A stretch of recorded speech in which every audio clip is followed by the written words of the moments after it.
You have brains in your head, you have feet in your shoes. You can steer yourself any direction you choose.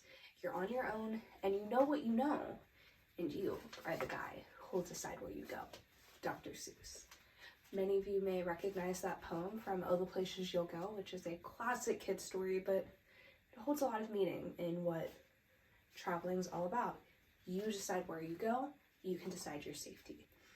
Hi everyone, my name is Kendall Waterfield, and I have traveled to over 20 countries and 30 states in the last 19 years.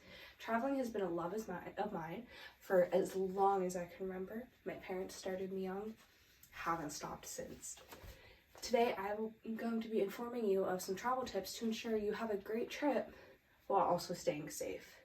I will be referencing travel guides from all over the world, including some government sites that I have found especially helpful for while I am traveling.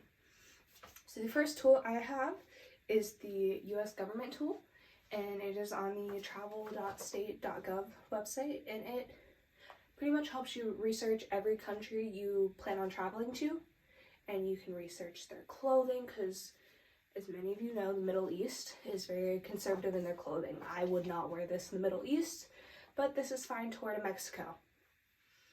Pretty much just making sure you are staying safe so you don't get harassed by locals, because that has been something I have seen multiple times throughout traveling.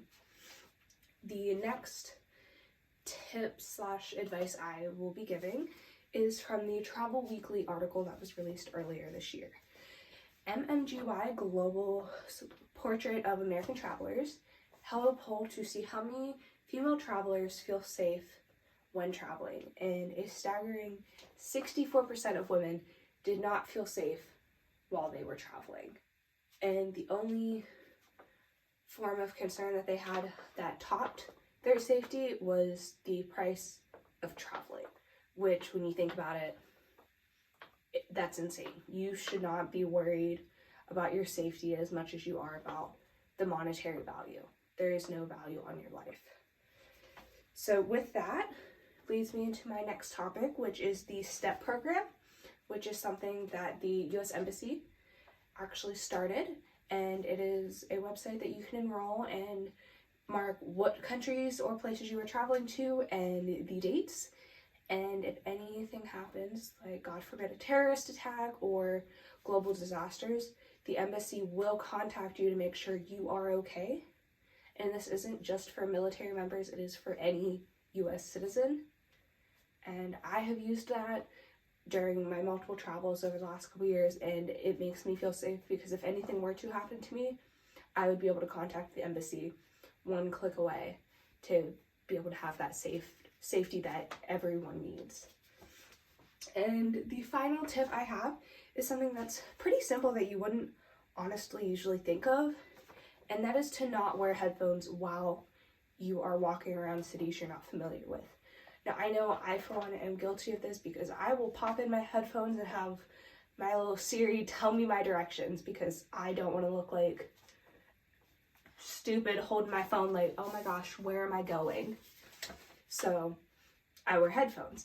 But studies have shown that pickpocketers are more likely to target women that have headphones in because it looks like they are not paying attention. And Asher Ferguson is the one that really opened my eyes to this. She has an amazing blog for solo tips for women. So overall, I really just think it would be important. And my last tip is I have luggage tags from my most recent trip, and there's places on these where you can put like your name. Just make sure to not put your name until you are in the secured location, because someone could get your name from this and ruin your life. I've seen it happen. All right, well, hope you guys enjoyed, and let me know if you have any questions.